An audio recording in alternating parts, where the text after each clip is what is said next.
Bienvenidos al desastre después del desastre. Buenas noches, o buenos días, o quizá buena madrugada. Nunca se sabe en qué momento del día me vas a encontrar. Así que antes de seguir, dime, ¿desde dónde me escuchas? ¿Y qué hora es para ti? Pregunto porque este viaje no será rápido. Hoy no vamos a hablar de un héroe, ni de una victoria gloriosa. Hoy vamos a hablar de sobrevivir, pero sobrevivir en uno de los peores momentos de la historia, la peste negra. Y aviso, sobrevivir no fue un premio, fue casi una condena. Porque mientras otros descansaban, quienes sobrevivieron tuvieron que seguir viviendo en ciudades silenciosas, con calles vacías, olores densos, mercados vacíos y un ambiente en el que incluso el pan parecía tener miedo de salir. En otras palabras, sobrevivir era seguir atrapado en un lugar que ya no se parecía a lo que recordabas. Imagina que despiertas. La peste negra ha pasado. Ya no hay campanas que suenan por cada nueva muerte, o al menos no tantas. Ya no hay procesiones interminables. Las fosas comunes están llenas y cerradas. Pero lo que queda no es calma, es un silencio extraño. Un silencio que no es paz, sino vacío. En la corte francesa del siglo XIV, hay registros de ciudades donde la población se redujo a la mitad o menos. Casas abandonadas, tiendas cerradas, iglesias con bancos vacíos. Sobrevivir aquí era caminar por un escenario que parecía un teatro después de que todos se fueron, excepto tú. Dato histórico importante, se estima que la peste negra mató entre un tercio y la mitad de la población de Europa en menos de 5 años. Sobrevivir significaba quedar en un mundo roto, con huecos imposibles de llenar. La vida diaria se transformó. Sí, quedaban más tierras, más casas, más oportunidades, en teoría, pero también quedaban menos manos para trabajar, menos comercio, menos seguridad. Y quedaba el miedo a que volviera, porque en ese tiempo nadie entendía exactamente qué había pasado. Algunos creían que era un castigo divino, otros que era el aire, otros que eran los astros, y mientras tanto, la vida se vivía con esa sombra constante. Dato cultural extraño. En algunas regiones, después de la peste, hubo una moda extraña de llevar amuletos con formas de calaveras o figuras esqueléticas. Se pensaba que recordaban la fragilidad de la vida y tal vez que protegían contra futuros males. En las ciudades, las calles seguían llenas de señales de lo que había pasado. No es que la peste se hubiera llevado solo a personas, también se llevó a quienes sabían hacer pan, curar heridas, reparar muros, tocar instrumentos. La vida era más silenciosa, más lenta, más frágil. Algunos historiadores discuten si sobrevivir a la peste realmente mejoraba la vida de quienes quedaban. Algunos creen que los salarios subieron y que hubo más posibilidades. Otros sostienen que la inestabilidad, el miedo y la falta de estructura social anulaban cualquier beneficio. No hay consenso, y aquí estás tú, en este relato, sobreviviendo, caminando por calles donde el eco de tus pasos parece más fuerte que antes, comiendo pan que quizás sea más abundante, pero no más fresco, durmiendo en una ciudad más silenciosa, pero no más segura, porque sobrevivir a la peste negra no fue un triunfo. Fue solo la oportunidad de ver cómo el mundo que conocías se deshacía lentamente y de seguir viviendo en medio de esas ruinas. Has sobrevivido, no sabes cómo, ni quieres pensarlo demasiado. El silencio ahora es diferente. Ya no hay procesiones funerarias, pero tampoco hay voces, ni pregoneros, ni risas en las tabernas. Es como si la ciudad misma se hubiera puesto en pausa, como si tuviera miedo de hacer ruido. Los primeros meses después de la peste negra son extraños. Las calles están abiertas, pero no llenas. El mercado funciona, pero a medias. El aire todavía carga ese algo invisible que no entiendes pero que no olvidas. En la plaza central, el mercado está irreconocible. Antes, cada espacio estaba ocupado por puestos de pan, pescado, queso, telas, especias. Hoy hay huecos. Algunos puestos están cubiertos, otros han desaparecido por completo. El eco de las pocas voces que quedan resuena más que antes. En la corte francesa del siglo XIV, se documenta que en muchas ciudades el comercio se redujo drásticamente durante meses incluso años, después de la peste. Los productos eran más caros, no por abundancia de oro, sino porque había menos manos que trabajaran la tierra o transportaran mercancías. Los puestos de pan son los primeros que notas. Sí, hay hogazas, pero menos. El pan blanco, antes reservado para nobles y ricos comerciantes, aparece más seguido. Pero el pan oscuro, pesado, sigue siendo el pan común. La diferencia es que ahora la fila es más corta, no porque sea más rápido comprar, sino porque hay menos gente que lo compre. Dato histórico importante: después de la peste, el precio de muchos alimentos básicos subió, pero también aumentó el valor del trabajo de quienes quedaban. En teoría, esto mejoraba la situación de algunos. En la práctica, el miedo y la inestabilidad lo complicaban todo. Te acercas al puesto de pescado, el olor es fuerte, no hay pescado fresco. Lo que hay son barriles de arenque salado, bacalao seco y algunas piezas ahumadas. Nadie se atreve a acercarse demasiado. La peste enseñó que la proximidad, el contacto y hasta el aire podían ser peligrosos. Las verduras son pocas y caras. Algunas coles, zanahorias y rábanos se venden a precios que parecen absurdos. Las frutas frescas son casi inexistentes. El vino y la cerveza siguen estando, pero hasta la bebida sabe diferente. Un hecho cultural extraño. En estos primeros meses surgió la costumbre en algunas regiones de llevar ramilletes de hierbas aromáticas colgadas del cuello o en la cintura. Se creía que el aroma fuerte protegía contra la peste y cualquier otra enfermedad. Muchos iban al mercado con estos ramos, como si fueran escudos invisibles. La gente habla poco. Las transacciones son rápidas, no hay regateos largos, no hay conversaciones animadas. Los vendedores quieren volver a casa pronto. El miedo no se va de un día para otro. Algunos historiadores discuten si estos primeros meses después de la peste fueron un tiempo de recuperación o de caos prolongado. Algunos registros hablan de salarios más altos y oportunidades, otros relatan robos, conflictos y tensiones sociales. No hay consenso. Tú caminas por el mercado con una sensación extraña. Sobreviviste, pero el lugar al que has vuelto no es el que conocías. No hay música, no hay color. El pan sabe igual, pero no. El vino calienta igual, pero no. Todo parece un poco cambiado, como si la peste hubiera dejado una sombra invisible que sigue flotando en el aire. Los primeros meses son así: calles abiertas, pero vacías, mercados funcionando, pero en silencio, vida que continúa, pero sin la fuerza que tenía antes. Sobrevivir es también aprender a moverse en este nuevo escenario, donde cada mirada, cada objeto y cada rincón parece recordar lo que pasó y teme lo que pueda volver. La peste negra no se llevó solo vidas, se llevó lo que esas vidas hacían. Sobrevivir era descubrir que la ciudad ya no tenía la misma voz. El silencio no era solo por la ausencia de personas, era porque faltaban sonidos que antes eran parte del día. El martillo del herrero, las campanas del panadero anunciando hogazas, la música de la taberna. Los primeros días después de la peste, las calles ya parecían distintas. Pero ahora, pasados algunos meses, la diferencia es más profunda. Caminas por la calle y ves tiendas cerradas, talleres vacíos, casas que parecen congeladas en el tiempo. En la corte francesa del siglo XIV, hay registros de ciudades donde la pérdida de población afectó gravemente los oficios. No había quien trabajara el cuero, quien forjara herramientas, quien cocinara para vender. Esto ralentizó toda la vida económica y social. El mercado sigue funcionando, pero con menos variedad. Sí, hay pan, pero la panadería que antes trabajaba día y noche, ahora abre cuando puede.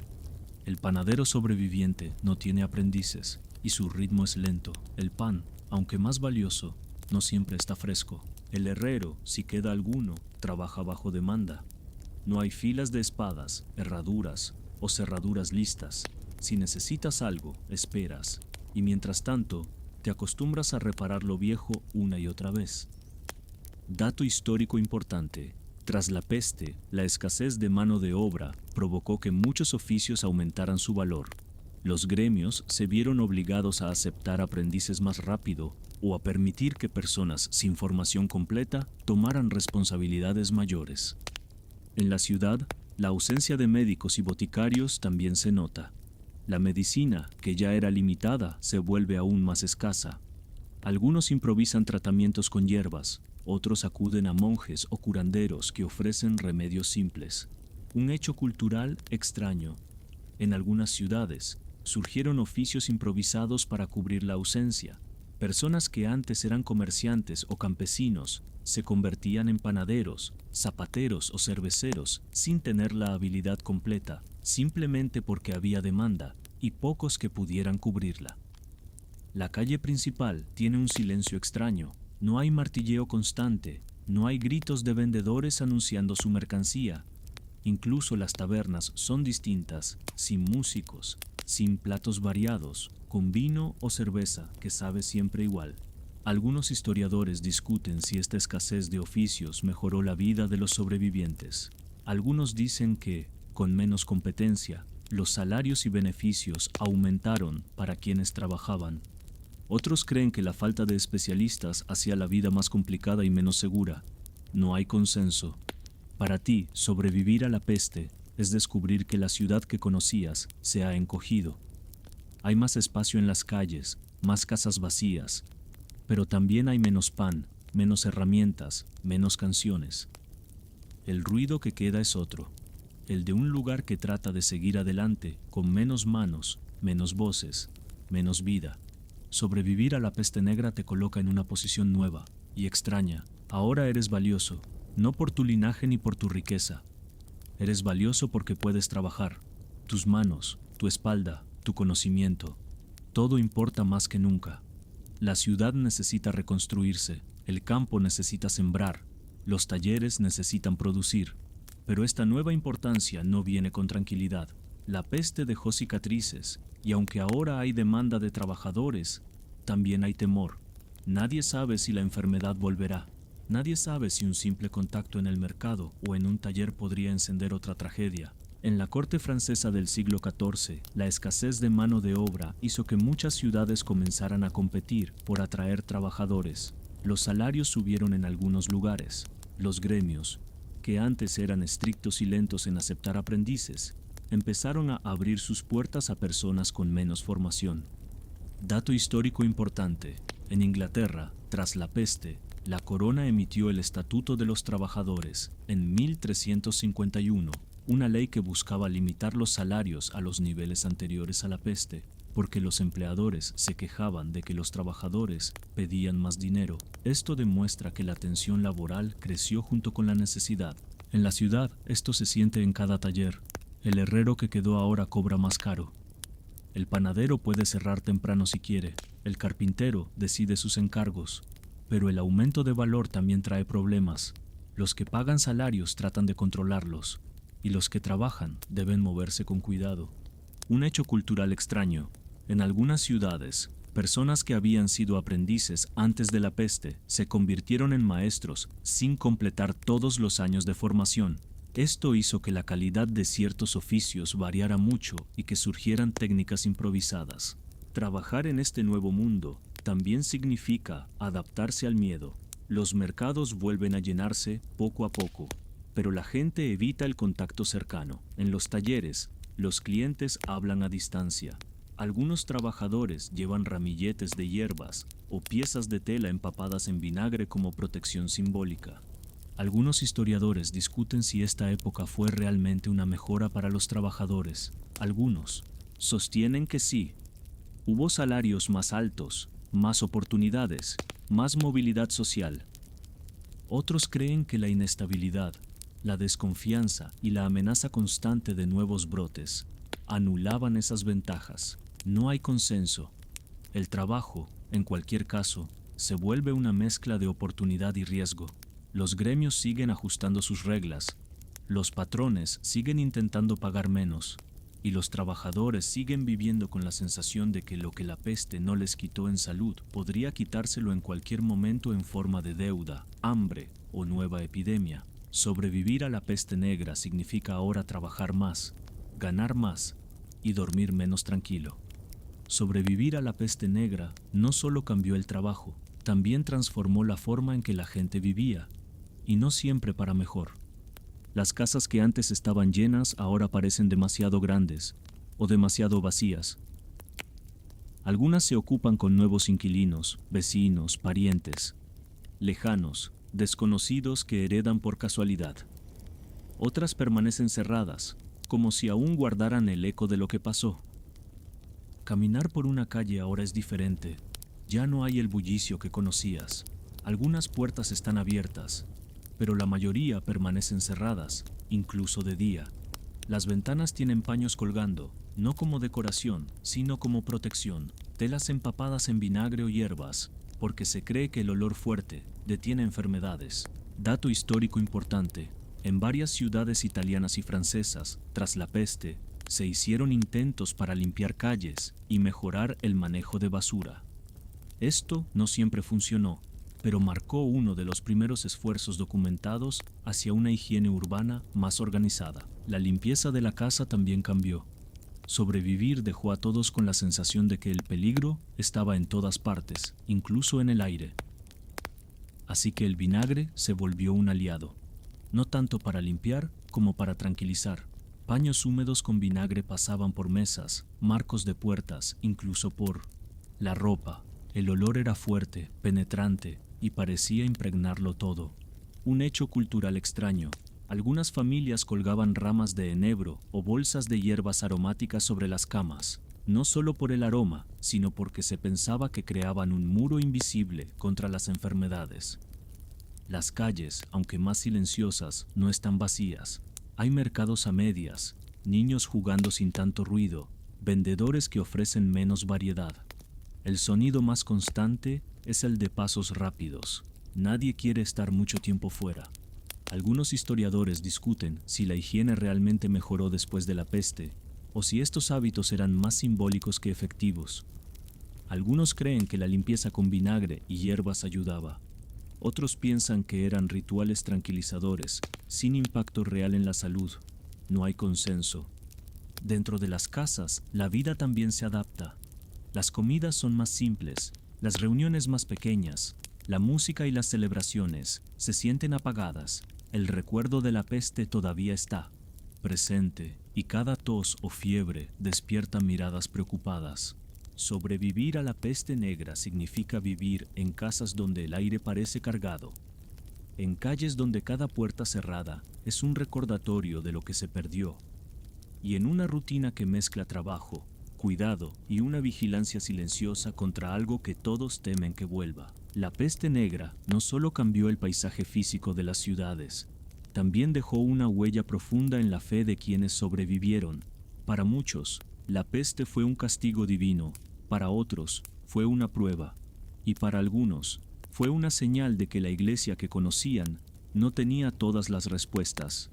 En los meses posteriores, las calles volvieron a llenarse de procesiones religiosas.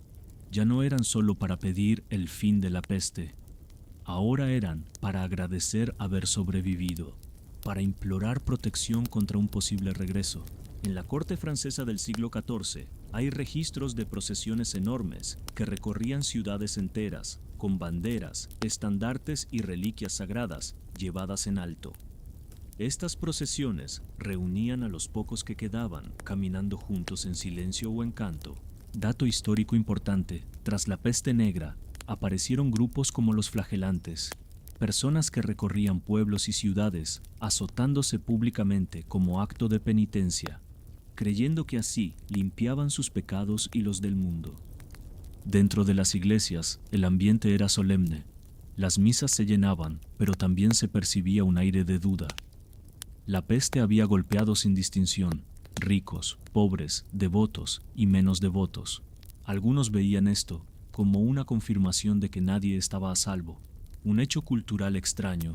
En algunas regiones, después de la peste, se popularizó llevar pequeños amuletos con inscripciones de oraciones en miniatura.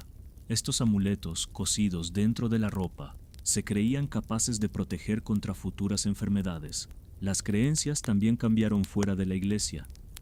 En pueblos y aldeas, Algunos comenzaron a confiar en santos locales, reliquias milagrosas o rituales domésticos. Se quemaban hierbas, se colgaban símbolos en puertas y ventanas, todo lo que pudiera dar un poco de calma frente al miedo.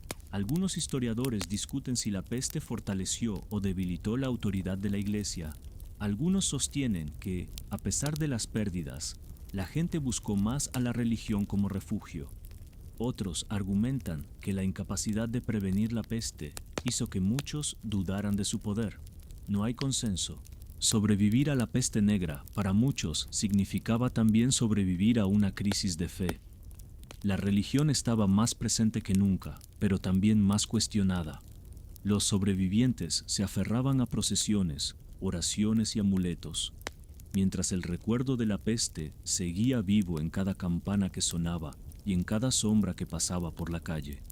La peste negra se ha ido, pero su sombra nunca desaparece del todo.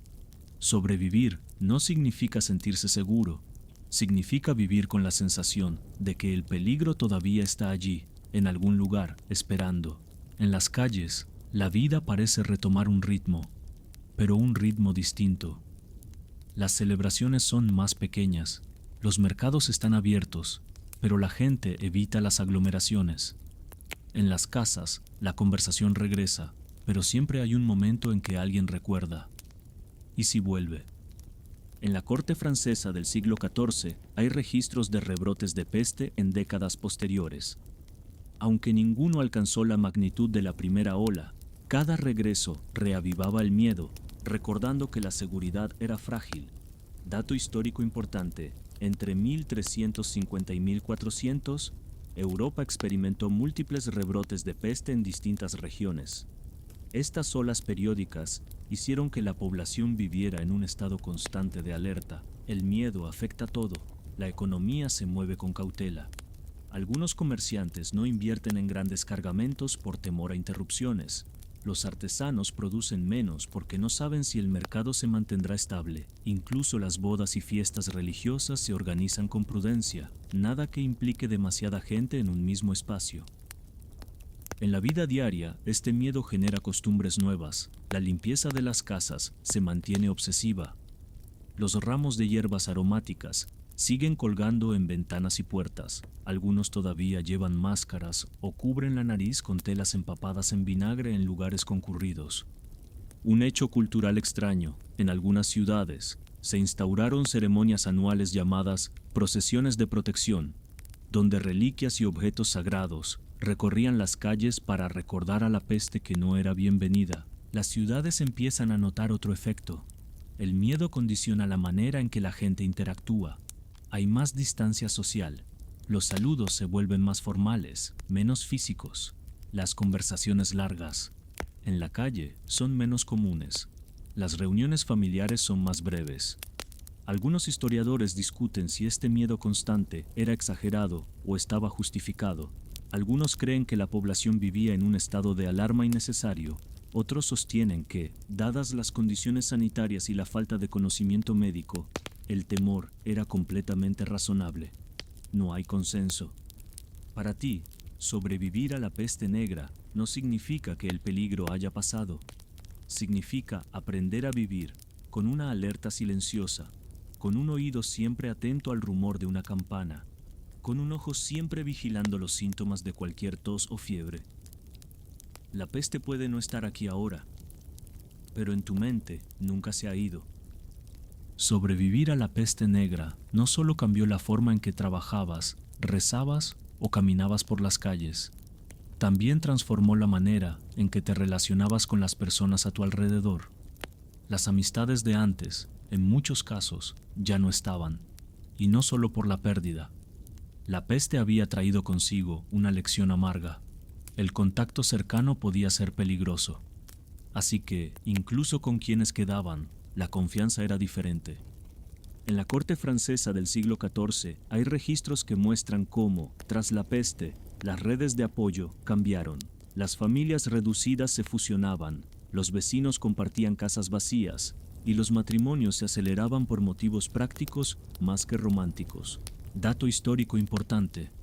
En varias regiones de Europa, Las tasas de matrimonio aumentaron notablemente en las décadas posteriores a la peste.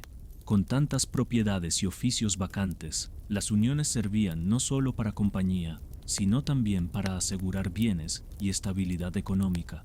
La amistad también se transformó. Las reuniones largas en tabernas o plazas eran menos frecuentes. La conversación seguía existiendo, pero con más cautela. El recuerdo de la peste había dejado una sensación de fragilidad. En cuanto a los vecinos, la confianza se volvía más selectiva. Sí, la comunidad seguía existiendo, pero ahora los vínculos se construían con reservas, el préstamo de alimentos, el cuidado mutuo. Todo se hacía, pero con la memoria de que la proximidad podía ser peligrosa. Un hecho cultural extraño. En algunos pueblos, después de la peste, se instauraron costumbres como intercambiar pequeños objetos de protección entre vecinos, amuletos, ramos de hierbas secas, medallas, para reforzar la idea de vínculo seguro. Los lazos familiares también cambiaron. En hogares donde faltaban padres, tíos o primos, nuevos arreglos familiares aparecieron. Hermanos mayores asumían roles de tutores. Parientes lejanos se convertían en figuras centrales. Y en algunos casos, personas sin lazos de sangre formaban familias nuevas por conveniencia. Algunos historiadores discuten si la peste fortaleció o debilitó la cohesión social. Algunos creen que la crisis unió a comunidades para sobrevivir. Otros sostienen que aumentó la desconfianza y la fragmentación social. No hay consenso. Para ti, sobrevivir a la peste negra significa aprender a tratar con personas que también llevan sus propios miedos. Los vínculos son más frágiles, más conscientes de que nada es seguro. Las conversaciones son más cortas, las promesas más cautelosas. La amistad y el amor siguen existiendo, pero siempre con la sombra de lo que pasó y el temor de lo que pueda volver. Sobrevivir a la peste negra no significó dejar de celebrar. La gente siguió reuniéndose, siguió cantando, siguió bailando, pero las fiestas ya no eran las mismas. Algo había cambiado en la manera de festejar. Las grandes celebraciones públicas, que antes llenaban plazas y calles, se volvieron más cautelosas. Sí, había desfiles, banquetes y música, pero siempre con la sensación de que la alegría podía interrumpirse en cualquier momento. Las fiestas ya no eran promesas de abundancia eterna. Eran instantes de alivio en medio de un futuro incierto. En la corte francesa del siglo XIV, se documentan cambios claros en las fiestas religiosas y civiles después de la peste. Aunque las procesiones y ferias continuaron, el tono era más solemne, incluso en ocasiones alegres. Dato histórico importante.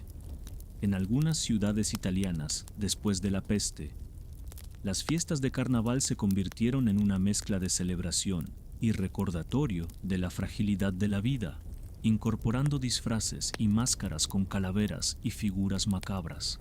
Las bodas también cambiaron. Antes eran eventos largos, llenos de invitados. Después de la peste, muchas se celebraban con menos gente, más rápido, y a veces sin gran banquete. No porque la alegría faltara, sino porque el miedo seguía latente. Un hecho cultural extraño. En varias regiones se popularizó la costumbre de incluir en las celebraciones una danza de la muerte, en la que personas disfrazadas de esqueletos bailaban con los invitados. Este acto no era visto como algo oscuro, sino como una forma de aceptar la vida y la muerte en una misma escena. Las fiestas de pueblo, aunque más pequeñas, seguían siendo importantes. Las ferias continuaban, pero con menos puestos, menos animales y menos comercio. La música seguía, aunque muchas veces eran canciones antiguas adaptadas para narrar la experiencia de la peste, casi como una memoria colectiva cantada. En las ciudades, las celebraciones cívicas también se transformaron. Las coronaciones, tratados y victorias se festejaban, pero la decoración incluía símbolos religiosos más marcados. Era como si la celebración fuera una súplica. Celebramos hoy, pero no olvidamos lo que pasó. Algunos historiadores discuten si estas fiestas eran realmente alegres o si eran una especie de terapia colectiva para olvidar, aunque fuera por unas horas, la sombra de la peste. Algunos dicen que la gente celebraba con más intensidad que nunca. Otros sostienen que las fiestas eran más una necesidad de sobrellevar la tensión que un verdadero júbilo. No hay consenso. Para ti, que has sobrevivido, asistir a una fiesta después de la peste es una experiencia extraña. Sí, hay música. Sí, hay vino. Sí, hay baile. Pero cada risa suena un poco más frágil. Cada canción parece tener un verso oculto que recuerda lo que todos vivieron. La alegría está ahí, pero siempre con una sombra acompañando cada paso. Las celebraciones después de la peste negra ya no eran tan abundantes, pero la comida y la bebida seguían ocupando un lugar central, solo que ahora la mesa se veía distinta. Antes, un banquete podía mostrar abundancia con carnes asadas, pescados frescos, panes blancos y especias caras. Después de la peste, la disponibilidad de estos productos cambió. Los campos estaban menos cultivados, los comerciantes eran menos y las rutas de transporte más inestables. En la corte francesa del siglo XIV, hay registros de banquetes que tras la peste incluyeron más legumbres y verduras y menos carne fresca. El pescado salado y las carnes curadas ocupaban un papel central, incluso en celebraciones. Dato histórico importante, en algunas ciudades, tras la peste, el precio de la carne aumentó tanto que muchas celebraciones optaron por platos más sencillos. Esto no significaba menos sabor, significaba más creatividad con menos ingredientes frescos. En las bodas, las mesas cambiaron. En lugar de varias piezas de carne asada, se ofrecían guisos espesos, en los que poca carne se mezclaba con verduras y cereales. Los panes blancos, que seguían siendo símbolo de estatus, eran más pequeños y se compartían. Un hecho cultural extraño. En algunas regiones, se volvió costumbre incluir en las celebraciones platos de ajo como protección simbólica contra enfermedades. El ajo no solo se comía, también se colocaba en la mesa como amuleto. Las bebidas también reflejaban los cambios. El vino seguía siendo parte esencial de cualquier fiesta, pero en algunos lugares se mezclaba con más agua o se aromatizaba con hierbas para rendirlo. La cerveza ligera se servía más que antes, especialmente en comunidades con menos acceso a vino importado. El postre, aunque más simple, no desapareció. Las frutas frescas eran más raras, así que las frutas secas y confitadas ocupaban el espacio dulce. La miel seguía siendo el endulzante principal, pero su uso era más medido. Algunos historiadores discuten si la comida después de la peste mejoró o empeoró. Algunos sostienen que, con más tierra disponible por persona, la dieta pudo ser más variada. Otros creen que las pérdidas humanas y la inestabilidad comercial mantuvieron las limitaciones. No hay consenso. Para ti, que asistes a una celebración después de la peste, la mesa se siente diferente. Sí, hay pan, vino, algo de carne y un postre sencillo. Pero la abundancia de antes parece más un recuerdo. La comida ya no es una demostración de riqueza, sino de resiliencia, un acto de mantener viva la tradición de celebrar, incluso cuando la mesa tiene menos. La peste negra dejó silencio, y poco a poco la música volvió a llenar ese vacío. Pero la música que volvió no era igual. Las canciones que escuchabas antes eran vivas, rápidas, llenas de alegría sencilla. Después de la peste, las melodías eran más lentas, más pausadas, como si cada nota recordara lo que había pasado.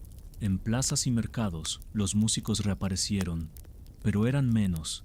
Algunos eran los mismos que antes, ahora con canas nuevas y miradas más profundas. Otros eran aprendices que habían tomado el lugar de maestros que ya no estaban. En la corte francesa del siglo XIV, hay registros de composiciones religiosas y profanas, con tonos más melancólicos tras la peste.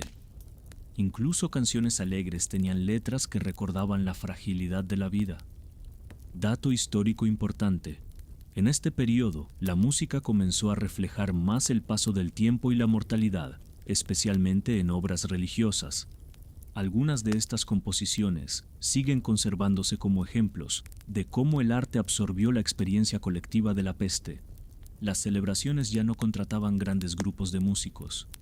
En lugar de conjuntos completos, había dúos o tríos. Los instrumentos eran simples: laúd, flautas, tambores pequeños. Las canciones podían ser nuevas o adaptaciones de melodías antiguas, pero siempre con un tono más contenido. Un hecho cultural extraño. En algunas aldeas, después de la peste, surgió la costumbre de incluir en las fiestas una canción lenta al final de la celebración, como una despedida simbólica a los que no estaban. El entretenimiento también cambió en formato. Las obras teatrales y narraciones orales se volvieron más comunes en espacios pequeños, a veces dentro de casas o tabernas. Las historias podían ser antiguas, pero se contaban con un matiz diferente, mezclando humor con referencias a lo vivido. En las ferias, los espectáculos de acrobacia y magia continuaron, pero eran más breves y menos elaborados. Había menos recursos, menos artistas, menos público. Algunos historiadores discuten si la peste cambió la música y el entretenimiento de manera permanente. Algunos creen que fue un cambio temporal, un reflejo del duelo colectivo. Otros sostienen que la experiencia marcó un antes y un después en la expresión artística. No hay consenso.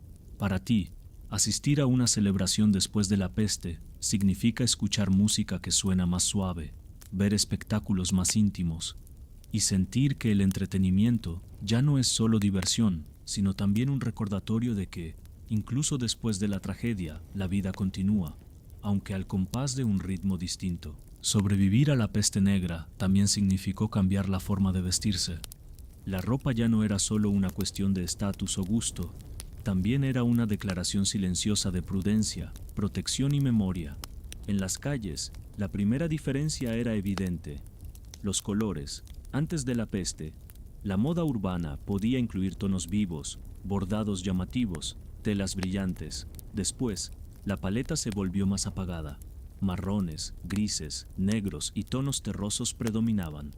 En la corte francesa del siglo XIV, hay registros que muestran cómo las élites adoptaron colores más sobrios durante algunos años tras la peste, en parte como señal de duelo prolongado y en parte como símbolo de modestia religiosa. Dato histórico importante: aunque la sobriedad se volvió común, la peste también aceleró cambios en la moda. Con menos artesanos especializados, surgieron estilos más simples, y algunas prendas se acortaron o simplificaron por razones prácticas. Las telas también cambiaron. Con menos producción y comercio interrumpido, el acceso a sedas y telas finas disminuyó. La lana y el lino siguieron siendo las fibras más comunes, los cortes eran más sencillos y la ropa más duradera. Un hecho cultural extraño. En algunas regiones, después de la peste, se popularizó la costumbre de coser bolsitas con hierbas aromáticas en la ropa, especialmente cerca del cuello o las mangas. Se creía que esto protegía contra enfermedades y purificaba el aire alrededor del cuerpo.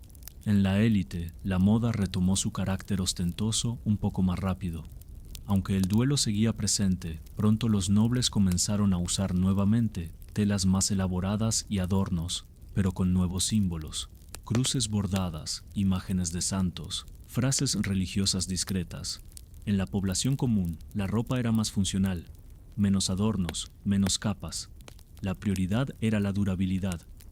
En muchos casos, la ropa se heredaba o se intercambiaba. Algunos historiadores discuten si estos cambios en la moda fueron reflejo de un cambio cultural profundo o simplemente una adaptación práctica a la escasez y la nueva economía. No hay consenso. Para ti, vestir después de la peste significa llevar ropas que no solo cubren, sino que también cuentan una historia, telas más simples, colores más sobrios, pequeños símbolos de protección cosidos con cuidado. La moda no desapareció, pero su lenguaje cambió, hablando en tonos más bajos y con significados más profundos. Sobrevivir a la peste negra también cambió la manera de habitar el espacio.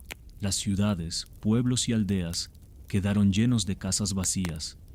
Las construcciones que antes estaban llenas de voces, humo de cocina y risas, ahora se convertían en lugares silenciosos, testigos inmóviles de lo que había pasado. En la calle, al caminar, se notaba el cambio. Puertas cerradas con tablas, ventanas rotas que no se reparaban, jardines abandonados. Algunas casas eran ocupadas por nuevos dueños, herederos lejanos o vecinos que aprovechaban la oportunidad. Otras quedaban como fantasmas en medio de la ciudad.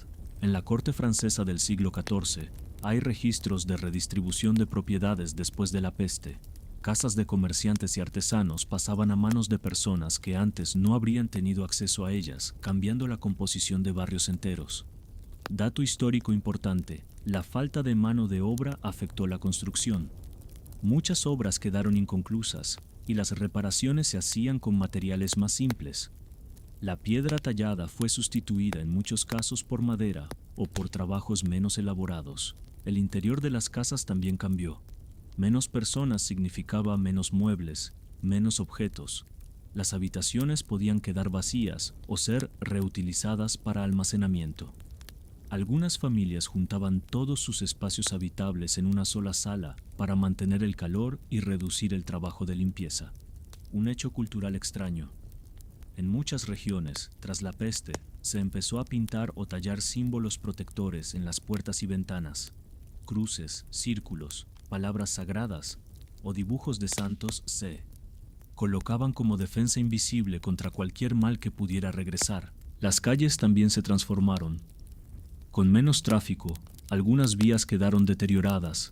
Los mercados, antes rodeados de construcciones activas, ahora tenían huecos, espacios abiertos donde antes había casas o tiendas. Algunos historiadores discuten si estos cambios arquitectónicos fueron el resultado de un cambio cultural o si fueron simplemente soluciones temporales que quedaron como estilo. Algunos creen que la peste generó un enfoque más funcional en las construcciones. Otros sostienen que solo fue un ajuste práctico. No hay consenso. Para ti, sobrevivir a la peste negra significa vivir en una casa que quizá fue de otra familia, caminar por calles que todavía guardan silencios extraños y ver muros con símbolos que no solo decoran, sino que parecen vigilar. La arquitectura, como la gente, sigue adelante, pero no olvida. Sobrevivir a la peste negra no significaba solo vivir en calles más silenciosas o casas más vacías. También significaba entrar en un mundo donde el comercio ya no funcionaba como antes. Las plazas seguían existiendo, los mercados abrían, pero el movimiento era distinto. Los mercados que antes eran ruidosos y abarrotados ahora parecían versiones reducidas de sí mismos. Menos puestos, menos compradores, menos mercancía. Y lo que había costaba más. En la corte francesa del siglo XIV hay registros de cómo la peste interrumpió rutas comerciales enteras. Los productos que venían de otras regiones o países llegaban con retraso o no llegaban. Esto afectaba tanto a lujos como la seda o las especias, como a básicos como la sal o el trigo. Dato histórico importante: en varias ciudades, el precio del trigo y la sal aumentó notablemente después de la peste debido a la falta de transporte regular y a la reducción de la producción agrícola. En los mercados, esta escasez se sentía en cada transacción. El pan podía costar el doble, el pescado salado era más caro, las verduras frescas eran casi un lujo. Incluso la cerveza y el vino tenían precios inestables. La población buscaba sustitutos. El pan blanco se reemplazaba por pan de centeno o avena. Las carnes frescas eran sustituidas por más legumbres. El azúcar, caro y difícil de conseguir, se reemplazaba por miel local. Un hecho cultural extraño. En algunas regiones surgieron recetas improvisadas que se hicieron populares, como sopas hechas con pan viejo, verduras encurtidas y un poco de grasa o manteca para dar sabor. Estas recetas, nacidas de la necesidad, terminaron convirtiéndose en platos tradicionales. Las rutas comerciales también cambiaron físicamente. Algunas ciudades perdieron su posición como centros de intercambio porque la peste había reducido su población y actividad. Otras crecieron, aprovechando rutas alternativas. Algunos historiadores discuten si la economía urbana se recuperó rápido después de la peste o si la inestabilidad se mantuvo por décadas. Algunos sostienen que la menor población permitía mayor disponibilidad de recursos por persona. Otros creen que la interrupción del comercio y la pérdida de especialistas mantuvieron la economía frágil. No hay consenso. Para ti, sobrevivir a la peste negra significa ir al mercado con una bolsa de monedas que rinden menos, caminar entre puestos más vacíos y aceptar que la variedad de antes es ahora un recuerdo. El comercio sigue vivo, pero más pequeño, más inestable, más incierto. Sobrevivir a la peste negra no era solo una cuestión urbana. En el campo, el cambio fue igual de profundo y a veces más silencioso. Los campos que antes estaban llenos de gente trabajando, cantando, arando, ahora se extendían vacíos, con surcos a medio hacer, molinos parados y aldeas reducidas. La tierra estaba allí, pero muchas manos habían desaparecido. En la campiña francesa del siglo XIV hay registros de aldeas enteras que quedaron semivacías, campos de trigo que no se cosecharon, viñedos descuidados, huertos convertidos en maleza. Sobrevivir en estas aldeas significaba caminar entre espacios que parecían olvidados por el tiempo. Dato histórico importante: la falta de mano de obra en el campo llevó a que, en algunas regiones, se abandonaran cultivos más exigentes para dedicarse a pastoreo de ovejas o cultivos más simples. Esto cambió la economía agrícola de varias zonas de Europa. Los que quedaban tenían más tierra disponible, sí, pero también más trabajo. Sin suficientes jornaleros, las familias tenían que abarcar más de lo que podían manejar. La productividad bajaba y la variedad de alimentos también. Un hecho cultural extraño. En algunas zonas rurales, después de la peste, se instauró la costumbre de colocar figuras de santos hechas con paja en los campos para proteger las cosechas. Se creía que estas figuras, además de espantar aves, mantenían lejos la mala suerte o nuevas enfermedades. La estructura social también cambió. Con tantos dueños de tierras muertos, hubo una redistribución forzada. Algunos campesinos lograron acceder a tierras que antes no habrían podido tocar. Otros se convirtieron en arrendatarios de grandes extensiones, trabajando para nobles que ahora tenían menos control directo. La vida diaria en el campo seguía el ritmo de siempre: sembrar, cuidar, cosechar. Pero el silencio era más pesado, las fiestas eran menos frecuentes, las ferias más pequeñas. El contacto con otras aldeas se redujo por temor a que la peste volviera. Algunos historiadores discuten si la vida rural mejoró o empeoró después de la peste. Algunos sostienen que menos población significaba más recursos y tierra para quienes quedaban. Otros creen que la falta de comercio, ayuda mutua y seguridad hizo la vida más precaria.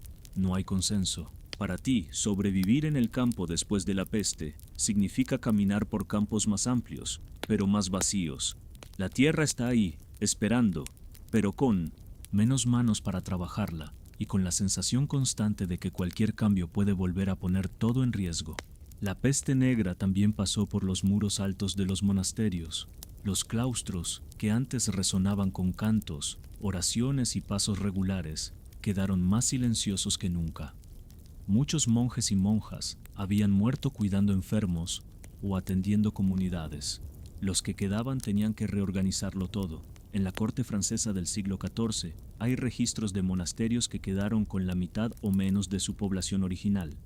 Esto afectó no solo la vida espiritual, sino también la económica, porque muchos monasterios producían bienes que vendían a pueblos cercanos. Dato histórico importante: algunos monasterios tuvieron que cerrar temporalmente o fusionarse con otros por falta de personal. Esto cambió el mapa religioso y económico de varias regiones. La producción de vino y cerveza disminuyó. No había suficientes manos para cuidar viñedos o manejar las cervecerías. Lo mismo pasaba con la producción de alimentos como quesos, panes y miel. Los pueblos cercanos notaban esta ausencia. La copia de libros también se ralentizó. Con menos escribas, los monasterios producían menos manuscritos. El conocimiento seguía circulando, pero más despacio. Un hecho cultural extraño. En algunos monasterios, tras la peste, se incorporaron rituales adicionales de protección. Algunos consistían en quemar hierbas aromáticas en los claustros, otros en colocar símbolos sagrados en puertas y ventanas. No eran solo actos de fe, también eran una manera de tranquilizar a la comunidad. Los monasterios también sirvieron como hospitales improvisados. Con menos médicos en las ciudades, la gente buscaba ayuda en comunidades religiosas. Los monjes y monjas atendían heridas, ofrecían reposo y comida, aunque no tenían tratamientos. Avanzados, la atención básica ayudaba a muchos sobrevivientes. Algunos historiadores discuten si la influencia de los monasterios creció o disminuyó después de la peste. Algunos creen que la labor de cuidado reforzó su autoridad moral. Otros sostienen que la pérdida de miembros y recursos debilitó su presencia. No hay consenso. Para ti, visitar un monasterio después de la peste es una experiencia distinta. El canto gregoriano sigue, pero más bajo. El claustro está más vacío. Los jardines de hierbas crecen con menos orden. El silencio es más profundo. Y aunque la fe sigue viva, el recuerdo de la peste queda en cada piedra. La peste negra no solo silenció mercados y calles, también silenció aulas. Las escuelas, que antes tenían grupos llenos de estudiantes, ahora recibían menos. No porque la educación dejara de importar, sino porque había menos niños, menos jóvenes y menos maestros. En las ciudades, las aulas se sentían diferentes. Algunos edificios dedicados a la enseñanza quedaron cerrados. Otros funcionaban con grupos más pequeños, usando salones vacíos como bodegas o incluso como viviendas temporales para quienes habían perdido su casa. En la corte francesa del siglo XIV, hay registros de universidades que perdieron gran parte de su profesorado durante la peste. Esto interrumpió clases, retrasó exámenes y forzó cambios en los planes de estudio. Dato histórico importante: la Universidad de París, uno de los centros intelectuales más importantes de Europa, redujo drásticamente sus actividades durante y después de la peste, tardando años en recuperar su ritmo normal. La pérdida de maestros también trajo oportunidades para otros. Personas que antes no habrían accedido a cargos académicos comenzaron a enseñar, acelerando su ascenso por necesidad. Esto abrió espacio a nuevas voces y, en algunos casos, a nuevas ideas. Un hecho cultural extraño. En algunas ciudades, después de la peste, se enseñaba al aire libre cuando el clima lo permitía. Se creía que estudiar bajo el sol y al aire libre era más saludable que hacerlo en espacios cerrados. El contenido de la enseñanza también sufrió cambios. Parte del conocimiento médico, legal y teológico se perdió con los especialistas. Algunas materias se enseñaban de manera más resumida. Otras se adaptaron a las nuevas realidades. La peste había puesto en duda explicaciones antiguas, y esto generaba debates. Algunos historiadores discuten si la peste ralentizó o aceleró el cambio intelectual. Algunos sostienen que la pérdida de académicos y textos fue un retroceso. Otros creen que la necesidad de reemplazar a maestros y repensar ideas abrió la puerta a innovaciones. No hay consenso. Para ti, estudiar después de la peste significa sentarte en un aula más vacía, escuchar a un maestro que quizá antes era un ayudante, y aprender con materiales escasos, pero con un aire nuevo. La educación continua, pero con una voz distinta, marcada por lo que se perdió y por lo que ahora se reconstruye. La peste negra no respetó jerarquías. Entre las víctimas no solo hubo campesinos, comerciantes y monjes, también jueces, escribanos, alguaciles. El sistema de justicia, que ya funcionaba lentamente en tiempos normales, quedó aún más frágil. Sobrevivir a la peste significaba también vivir en un mundo donde la ley estaba presente, pero con menos manos para aplicarla y menos voces para interpretarla. En aldeas y ciudades, la autoridad se veía debilitada. Los alcaldes locales, que habían quedado con vida, debían encargarse de más casos de los que podían manejar. Los tribunales reducían audiencias. Algunos juicios se posponían indefinidamente, otros se resolvían de manera improvisada. En la corte francesa del siglo XIV, hay registros de ordenanzas que buscaban agilizar la resolución de conflictos de herencia y propiedad, ya que la muerte masiva había dejado un caos de títulos y reclamaciones. Dato histórico importante: en Inglaterra, después de la peste, se multiplicaron los litigios por tierras.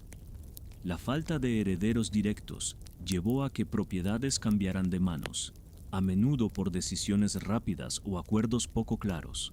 Las disputas por herencias eran las más comunes: tierras, casas, talleres, todo podía quedar sin dueño legítimo. Los vecinos, parientes lejanos y hasta autoridades locales discutían por el control de estas propiedades. Un hecho cultural extraño: en algunas aldeas, cuando no había un juez disponible, Las disputas se resolvían con juramentos colectivos. Las partes en conflicto declaraban su caso ante testigos y juraban sobre reliquias o textos sagrados, aceptando que lo dicho era definitivo. El orden social también se veía alterado. Con menos autoridades militares y policiales, la seguridad en caminos y mercados se debilitaba. Algunos comerciantes viajaban con escoltas improvisadas. En pueblos pequeños, los vecinos organizaban guardias para vigilar de noche. Las leyes laborales también se ajustaron. Con menos mano de obra, los trabajadores exigían mejores condiciones. Esto llevó a tensiones con terratenientes y autoridades. En algunos lugares, se emitieron leyes para limitar salarios y regular contratos, generando resistencia. Algunos historiadores discuten si el orden social se fortaleció o se debilitó después de la peste. Algunos sostienen que la necesidad forzó acuerdos y cooperación. Otros creen que las tensiones y el debilitamiento de las instituciones generaron un periodo de inestabilidad prolongada. No hay consenso. Para ti, sobrevivir a la peste negra significa vivir en un lugar donde la ley existe, pero no siempre se siente, donde las disputas pueden resolverse en una sala de tribunal vacía o en una mesa de taberna, donde el orden social sigue, pero con reglas más flexibles, adaptadas a un mundo que todavía está recomponiéndose. La peste negra no solo redujo el número de adultos, también transformó la infancia. En un mundo donde muchos padres, madres, tutores y maestros habían desaparecido, los niños y jóvenes que sobrevivieron tuvieron que crecer rápido. En las casas, la estructura familiar estaba cambiada. Muchos niños quedaron huérfanos, algunos fueron acogidos por parientes lejanos, otros fueron adoptados por familias que necesitaban manos para trabajar. En aldeas y pueblos, era común que grupos de hermanos quedaran bajo el cuidado de un hermano mayor, que a veces no pasaba de los 15 años. En la corte francesa del siglo XIV, hay registros de niños que heredaban oficios o tierras por la falta de herederos adultos. Estos casos eran supervisados por autoridades locales, pero en la práctica significaban que jóvenes asumían responsabilidades que antes estaban reservadas a adultos. Dato histórico importante: tras la peste, las leyes de herencia en algunas regiones se adaptaron para reconocer derechos de menores de edad, lo que muestra la magnitud de la pérdida de adultos. La educación también cambió. Con menos maestros, las escuelas funcionaban a menor escala. Muchos niños dejaban la educación formal para trabajar en talleres, campos o comercios. La necesidad pesaba más que el aprendizaje. El trabajo infantil se volvió más común y más visible. Los aprendices en talleres eran más jóvenes. Los niños participaban en la siembra, la cosecha y la venta de productos. Lo que antes era una ayuda ocasional se convirtió en una responsabilidad constante, un hecho cultural extraño. En algunas regiones se acostumbraba a colocar a los niños amuletos especiales hechos de metal, hueso o madera, con inscripciones protectoras. Estos se cosían a la ropa o se colgaban del cuello, como una forma de asegurar que la nueva generación estuviera a salvo de enfermedades. La vida social de los jóvenes también cambió. Menos fiestas, menos celebraciones para ellos. La mayoría de actividades eran comunitarias y tenían un tono más sobrio. Incluso los juegos y canciones infantiles incluían referencias a la peste, como un eco de lo que todos habían vivido. Algunos historiadores discuten si la generación que creció después de la peste tuvo más oportunidades o más carencias. Algunos sostienen que con menos competencia podían acceder a oficios, tierras y mejores salarios en la adultez. Otros creen que la carga de responsabilidades y la falta de educación formal limitó su desarrollo. No hay consenso. Para ti, sobrevivir a la peste negra siendo niño o joven significa dejar atrás la infancia más rápido de lo esperado. Significa aprender a trabajar antes de tiempo, cargar con responsabilidades y vivir en un mundo que todavía se está reconstruyendo, confiando en que tu generación sea la que lo mantenga en pie. Sobrevivir a la peste negra no significaba sentirse a salvo. Cada tos, cada fiebre, cada dolor leve era motivo de inquietud. El miedo a que la enfermedad volviera estaba presente en todos. En las ciudades, la medicina seguía siendo limitada. Los médicos que quedaban eran pocos. Muchos habían muerto atendiendo enfermos. Otros habían huido durante el brote y no regresaron. Esto abrió espacio para nuevos practicantes, incluidos aprendices sin mucha experiencia, monjes con conocimientos básicos y curanderos que ofrecían remedios caseros. En la corte francesa del siglo XIV, hay registros de ciudades que intentaron regular la práctica médica después de la peste para evitar que charlatanes se aprovecharan del miedo de la población. Dato histórico importante. Algunos médicos comenzaron a registrar observaciones más detalladas sobre síntomas y patrones de contagio. Aunque no se entendía la causa exacta, estas observaciones serían una base para estudios posteriores. Los remedios eran variados y a menudo extraños. El vinagre seguía siendo popular para lavar manos, ropa, incluso el aire, colocando paños empapados cerca de ventanas y puertas. Las hierbas aromáticas se quemaban en braseros para limpiar el ambiente, un hecho cultural extraño. En algunas regiones se recomendaba llevar una bolsita con polvo de azufre y hierbas, colgada al cuello o en la cintura, para protegerse de cualquier mala influencia en el aire. La prevención también incluía cambios en la vida diaria. Las casas se ventilaban más, las calles se limpiaban con mayor frecuencia, aunque de manera rudimentaria, y en algunas ciudades se implementaron cuarentenas para barcos y viajeros. El conocimiento médico seguía mezclando lo práctico con lo simbólico. Se cuidaba la alimentación, se buscaba evitar humores desequilibrados y se mantenían rituales religiosos como complemento. Algunos historiadores discuten si la peste impulsó un progreso real en la medicina o si la mayoría de cambios fueron temporales. Algunos creen que la observación más sistemática y ciertas medidas de prevención marcaron un avance. Otros sostienen que el miedo generó más supersticiones que ciencia. No hay consenso. Para ti, sobrevivir a la peste negra significa vivir atento a cada síntoma, confiar en remedios sencillos y en medidas preventivas que mezclan la fe, la costumbre y la experiencia. La salud es una prioridad, pero también es una preocupación constante. La peste negra no solo cambió la forma de trabajar, rezar o celebrar, también transformó la mesa de cada día. Los sobrevivientes comían, pero no de la misma manera que antes. La variedad en la dieta se redujo, con menos comerciantes, rutas comerciales interrumpidas y tierras en abandono. Muchos ingredientes se volvieron más difíciles de conseguir. La mesa diaria dependía más de lo que podía producirse cerca. En la corte francesa del siglo XIV hay registros de que, tras la peste, el consumo de carne fresca disminuyó en muchas ciudades. Los animales eran menos abundantes y más caros. La carne salada y el pescado seco se volvieron más comunes. Dato histórico importante.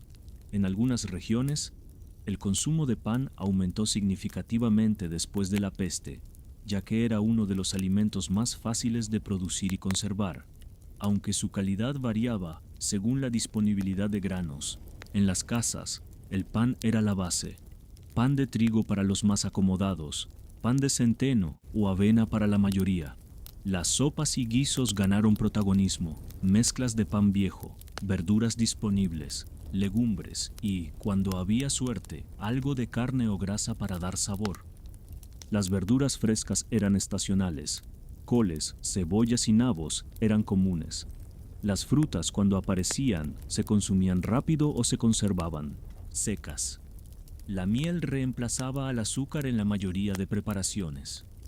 Un hecho cultural extraño. En algunas comunidades, después de la peste, se evitaba comer ciertos alimentos negros o oscuros, como ciruelas secas o pan muy tostado, porque se asociaban simbólicamente con la enfermedad. Las bebidas también se adaptaron. El vino, aunque presente, a menudo se mezclaba con agua para rendirlo. La cerveza ligera se volvió más común, especialmente en regiones con menos viñedos activos. La superstición también estaba en la mesa.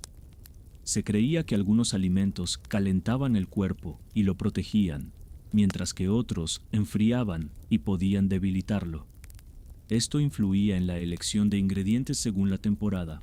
Algunos historiadores discuten si la dieta después de la peste mejoró o empeoró. Algunos sostienen que, con menos población, había más recursos por persona.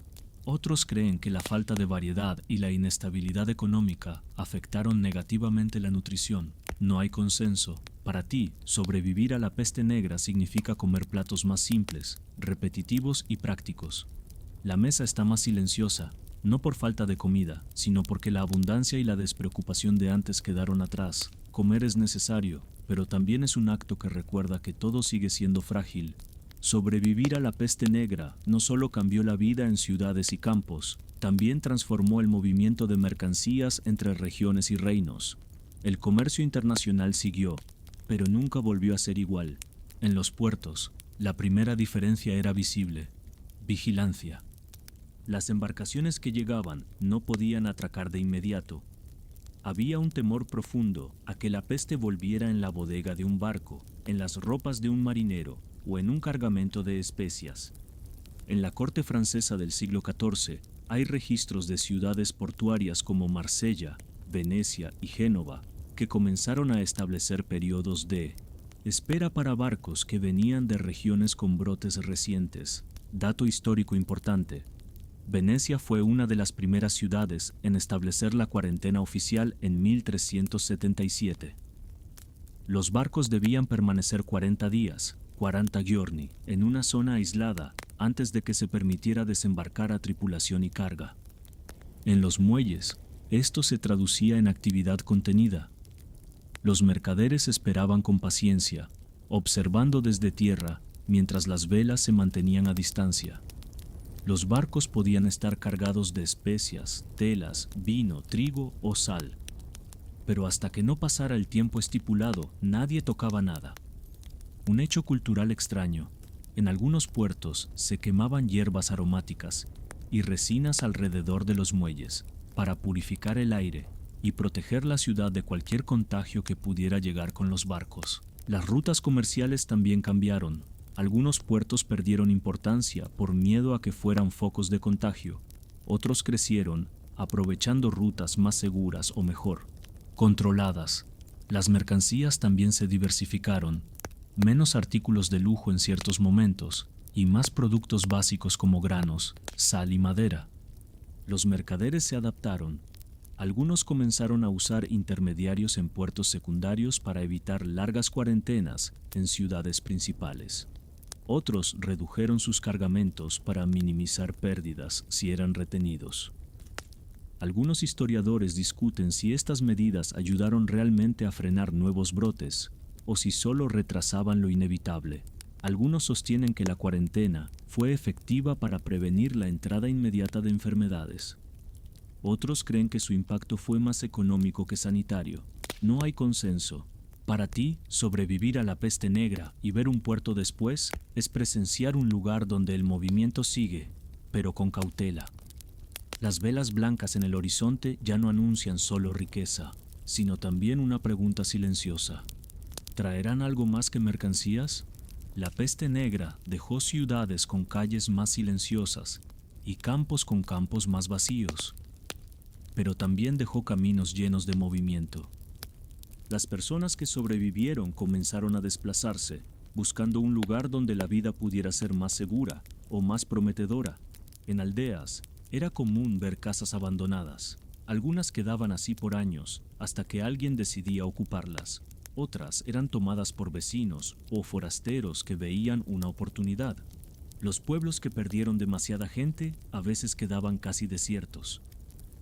En la corte francesa del siglo XIV, hay registros de aldeas enteras que fueron abandonadas después de la peste, con sus habitantes trasladándose a ciudades más grandes o a otras zonas rurales con más actividad económica. Dato histórico importante: la despoblación provocó que algunos señoríos y reinos incentivaran la migración ofreciendo tierras, exenciones de impuestos o contratos favorables a quienes se establecieran en zonas vacías. La migración hacia ciudades aumentó. Los sobrevivientes de pueblos pequeños veían en las ciudades una oportunidad: más trabajo, más comercio, más posibilidades de reconstruir su vida. Esto provocó un cambio en la composición urbana, un hecho cultural extraño. En algunos lugares, comunidades enteras se trasladaron juntas.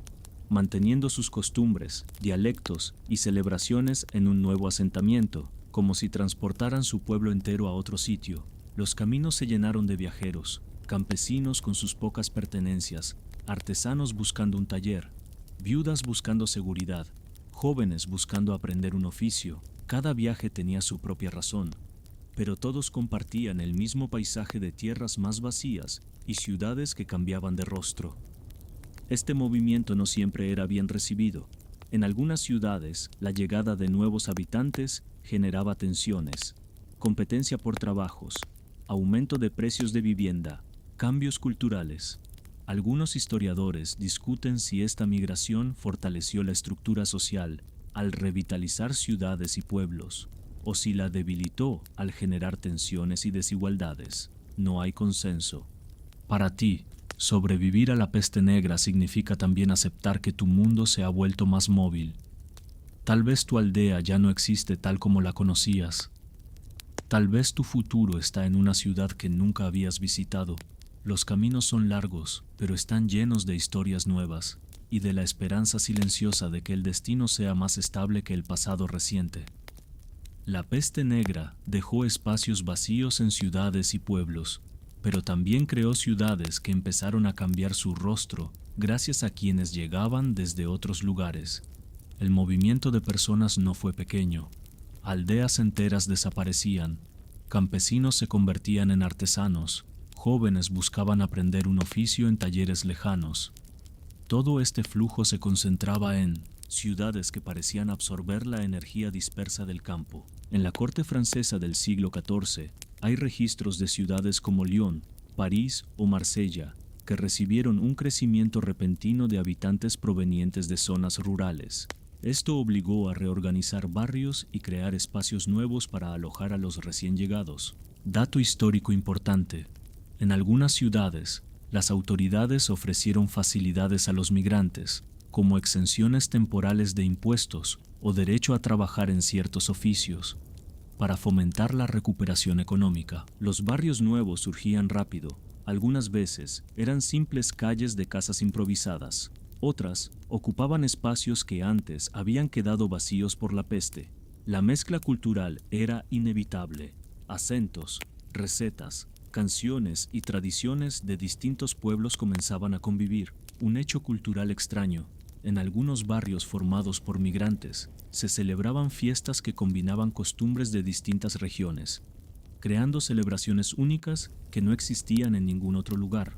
Pero la llegada de tanta gente no siempre era bien recibida. Los habitantes antiguos veían a los recién llegados como competencia, menos trabajo disponible, precios más altos de vivienda, costumbres diferentes. Esto generaba tensiones que a veces estallaban en disputas abiertas. La vida cotidiana también cambiaba. Los mercados se llenaban de nuevos productos traídos por migrantes. Los talleres aprendían técnicas diferentes. Incluso la forma de hablar en las calles podía cambiar, con palabras y expresiones nuevas.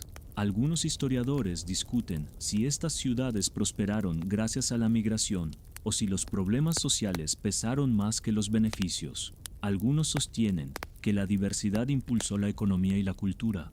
Otros creen que las tensiones generaron inestabilidad y divisiones. No hay consenso. Para ti, vivir en una ciudad que recibe migrantes significa caminar por calles que suenan diferente, comer pan hecho con recetas que no conocías, escuchar música nueva en fiestas antiguas. La ciudad sigue siendo tuya, pero también está cambiando frente a tus ojos, absorbiendo cada paso nuevo que llega de lejos. La peste negra no solo cambió la composición de las ciudades, también alteró su seguridad. Con menos autoridades vivas, menos soldados en las calles y barrios nuevos, llenos de gente recién llegada, mantener el orden se convirtió en un desafío constante. En muchas ciudades, las fuerzas encargadas de la seguridad estaban incompletas. Los alguaciles que sobrevivieron asumían más responsabilidades, pero no alcanzaban a cubrir todo. Las rondas nocturnas eran más cortas o directamente inexistentes.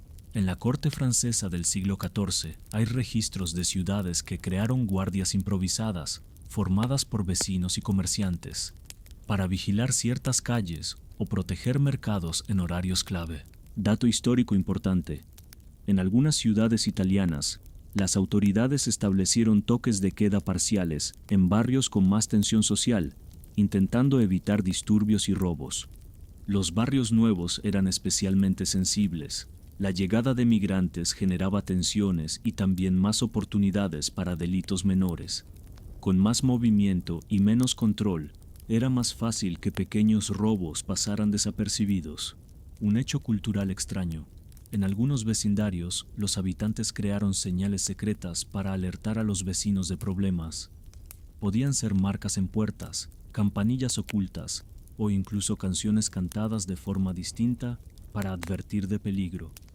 Las disputas no siempre eran entre desconocidos.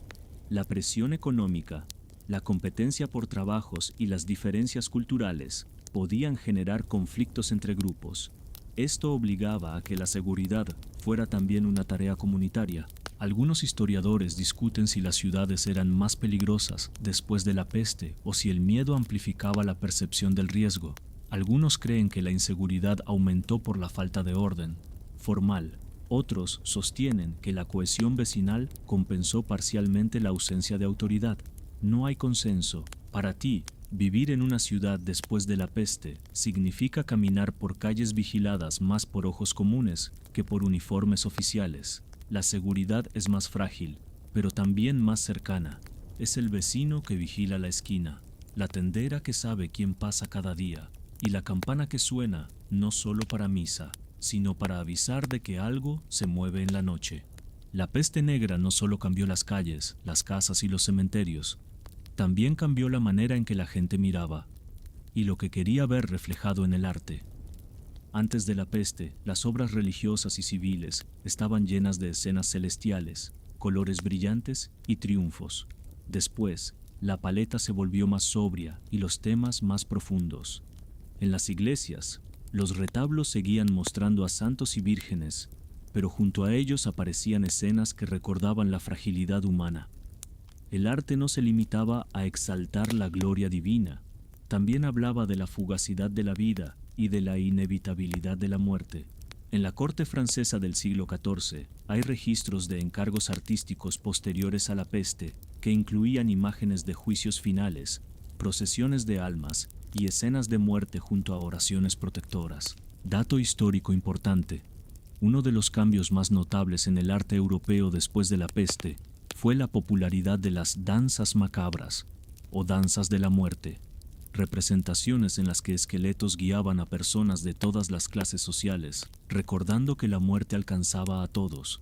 Los colores también cambiaron. El oro y el azul seguían presentes en obras religiosas, pero los fondos oscuros, los tonos tierra y los contrastes dramáticos ganaron espacio. El arte adquirió un tono más introspectivo, como si los pinceles reflejaran el recuerdo reciente de la catástrofe. Un hecho cultural extraño. Algunos nobles y comerciantes encargaban obras que incluían su propia imagen, junto a símbolos de muerte como calaveras o relojes de arena. Estas piezas no eran vistas como lúgubres, sino como recordatorios de humildad y fe. La escultura también se transformó. Las tumbas se decoraban con figuras más realistas, a veces mostrando a los difuntos en posturas que reflejaban el descanso, pero también con detalles que recordaban la fragilidad de la vida. En la pintura mural y los tapices, las escenas de la peste aparecían de manera simbólica. Ciudades amuralladas protegidas por santos, ángeles apartando nubes oscuras, figuras alegóricas que representaban enfermedades siendo vencidas por la fe. Las obras populares y anónimas también cambiaron. Las pequeñas figuras talladas en madera, las pinturas en casas y hasta los bordados incluían mensajes de protección, frases religiosas o símbolos apotropaicos, signos diseñados para alejar el mal. Algunos historiadores discuten si este cambio en las artes fue solo una etapa de duelo colectivo o si marcó una transformación más profunda y duradera en la visión cultural de la vida y la muerte. Algunos creen que fue un episodio transitorio, otros sostienen que dejó una huella permanente en la sensibilidad artística europea. No hay consenso. Para ti, vivir después de la peste significa entrar a una iglesia y ver en un muro una escena celestial con ángeles. Pero en el siguiente, una procesión de esqueletos que recuerdan que el tiempo es breve. Significa ver un tapiz donde un banquete está acompañado por un verso sobre lo efímero de la abundancia. Significa sentir que, después de la peste, el arte no solo decora, también enseña y advierte. La peste negra no solo marcó muros y calles, también dejó huella en las palabras. La manera de contar historias cambió. La gente seguía narrando cuentos en plazas, en tabernas, en mercados. Pero las historias ya no eran solo de caballeros, santos y milagros. Ahora, la peste estaba presente, de forma directa o velada. En los pueblos, los narradores orales adaptaron viejos cuentos para incluir referencias a la gran enfermedad. Algunos lo hacían con humor, otros con un tono sombrío. La peste se convertía en un personaje invisible que condicionaba el destino de héroes y villanos. En la corte francesa del siglo XIV hay registros de obras escritas poco después de la peste, que, aunque no la nombran explícitamente, reflejan un cambio en la mentalidad. El Decamerón, de Giovanni Boccaccio, escrito en Italia tras la peste, es un ejemplo icónico. Un grupo de jóvenes se retira al campo para escapar de la ciudad afectada, y allí cuenta historias de todo tipo, desde lo cómico hasta lo trágico. Dato histórico importante: el Decamerón se considera una de las primeras grandes obras literarias en capturar el ambiente social posterior a la peste, utilizando la narración como escape y como reflejo de una sociedad transformada. Las moralejas se volvieron más frecuentes en las historias. Incluso los cuentos divertidos cerraban con frases que recordaban la fragilidad de la vida, la importancia de la prudencia o el valor de la fe. Un hecho cultural extraño. En algunas regiones se contaban cuentos protectores, relatos que, según la creencia, al ser narrados de principio a fin sin interrupciones, mantenían alejada la mala suerte o protegían a la comunidad. La literatura religiosa también se adaptó. Sermones, tratados y poemas incluían referencias a la peste como advertencia moral. La narrativa popular y la culta coincidían en algo. La experiencia reciente no podía olvidarse y debía servir como enseñanza. Los libros manuscritos, producidos más lentamente por la pérdida de copistas, incluían a veces ilustraciones o notas marginales relacionadas con la peste, figuras simbólicas, referencias a santos protectores, oraciones insertadas entre capítulos. Algunos historiadores discuten si la literatura post-peste buscaba principalmente consolar a la población o advertirla de que nuevas tragedias podían llegar. Algunos sostienen que era un refugio emocional. Otros creen que era una herramienta de disciplina social. No hay consenso. Para ti, escuchar o leer una historia después de la peste es encontrar ecos de lo que viviste. A veces en una broma, a veces en un consejo, a veces en una imagen discreta que aparece al pasar una página. La literatura no es solo entretenimiento, es memoria, advertencia y compañía silenciosa en un mundo que todavía siente la sombra de lo ocurrido. La peste negra no distinguió entre campesinos y reyes. Los pasillos de palacios y salas de consejo también sintieron el vacío. Con tantos funcionarios muertos, con tanto territorio reorganizándose, el poder político tuvo que adaptarse, y rápido. En muchas ciudades, los cargos vacantes fueron ocupados por personas que antes no habrían tenido acceso a ellos: comerciantes, nobles de rango medio, incluso figuras religiosas comenzaron a ocupar puestos clave. En la corte francesa del siglo XIV hay registros de reorganizaciones administrativas masivas. Gobernadores locales fueron reemplazados, se ajustaron impuestos y se crearon ordenanzas especiales para manejar la herencia de tierras y propiedades. Dato histórico importante: en Inglaterra y Francia, las leyes laborales y fiscales se reescribieron después de la peste para intentar controlar la subida de salarios y la movilidad de los trabajadores. Estas leyes generaron tensiones entre la población y la autoridad. La relación entre gobernantes y gobernados cambió. Con menos población, la voz de los campesinos y artesanos pesaba más. Las revueltas, aunque puntuales, eran más frecuentes. La autoridad no podía ignorar del todo las demandas de quienes trabajaban la tierra y producían bienes. Un hecho cultural extraño. Algunos gobernantes incorporaron símbolos visibles de humildad en actos públicos, como vestimenta más sencilla o procesiones a pie. No era solo fe, era una forma de mostrar cercanía con el pueblo después de la catástrofe. Las ciudades también ganaron autonomía. Algunos municipios aprovecharon la reorganización general para negociar más libertades, menos impuestos o más control sobre su comercio. Algunos historiadores discuten si la peste fortaleció o debilitó a las autoridades. Algunos creen que la necesidad de coordinación y reconstrucción reforzó el poder central. Otros sostienen que las tensiones, la pérdida de recursos y la presión social lo debilitaron. No hay consenso. Para ti, vivir en este mundo después de la peste significa ver que el poder sigue ahí, pero ya no es el mismo. Los salones de palacio están más vacíos, las decisiones son más rápidas y aunque la estructura se mantiene, hay un aire nuevo, uno que sabe que todo, incluso el poder, puede tambalearse. Has llegado hasta aquí, sobreviviste, pero no eres el mismo, y tampoco lo es el mundo que te rodea. La peste negra pasó, sí, pero no dejó un terreno limpio, no dejó calma. Lo que dejó fue un mundo lleno de huecos, huecos en las casas, en los mercados, en las calles, en las familias, huecos en la memoria. Lo que hemos recorrido juntos en estas largas noches o días, dependiendo de la hora en que me escuches, es la confirmación de algo que quizá ya sabías. Sobrevivir no fue un triunfo glorioso. Fue una sucesión de adaptaciones, pérdidas y cambios que obligaron a todos a aprender a vivir en una versión distinta de su propia realidad. Las ciudades cambiaron, los mercados ya no son los mismos, las plazas tienen espacios vacíos, los barrios crecieron con rostros nuevos que trajeron costumbres, tensiones y oportunidades.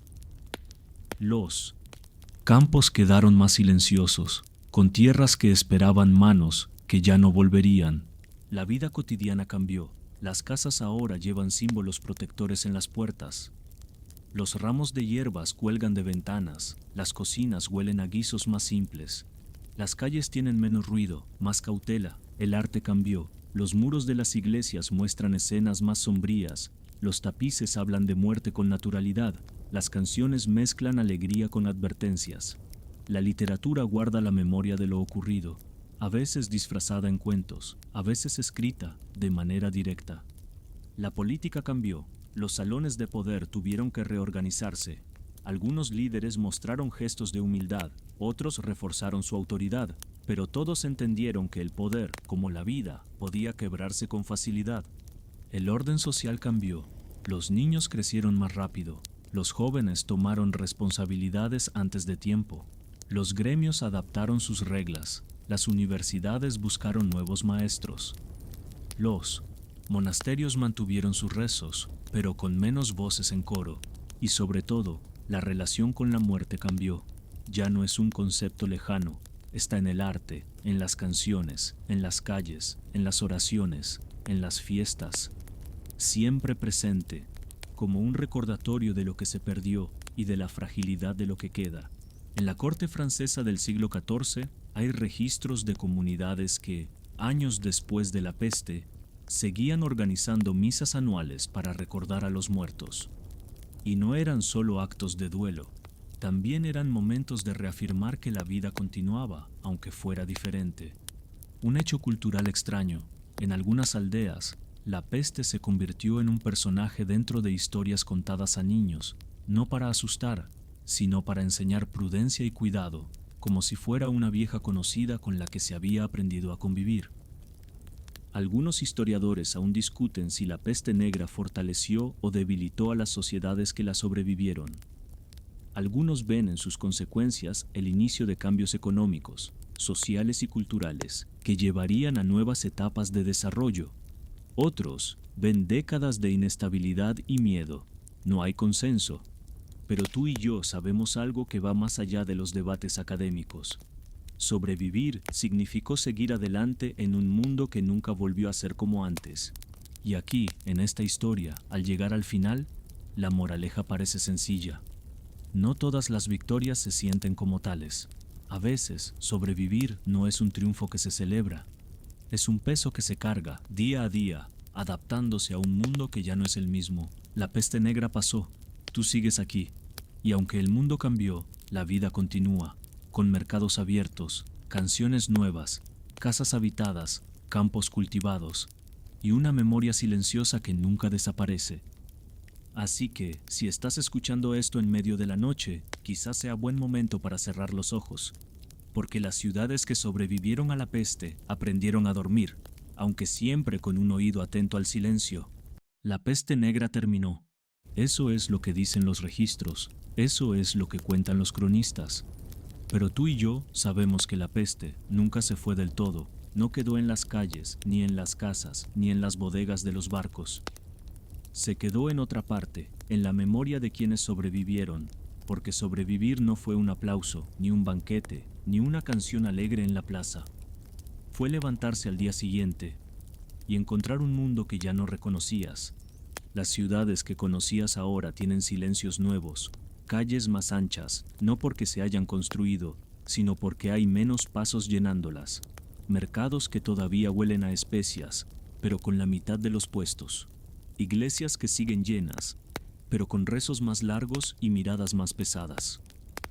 El campo también cambió. Los surcos siguen en la tierra, pero más vacíos. Los molinos giran, pero con menos manos para mantenerlos. Las aldeas tienen huecos, espacios donde antes había casas, familias, voces. La vida cotidiana se reconstruyó como pudo. Se adaptaron las recetas, se adaptaron los oficios, se adaptó la política. Todo siguió, pero de manera distinta, y tú seguiste también, con la memoria de lo que viste y la certeza de que nada es tan firme como parecía.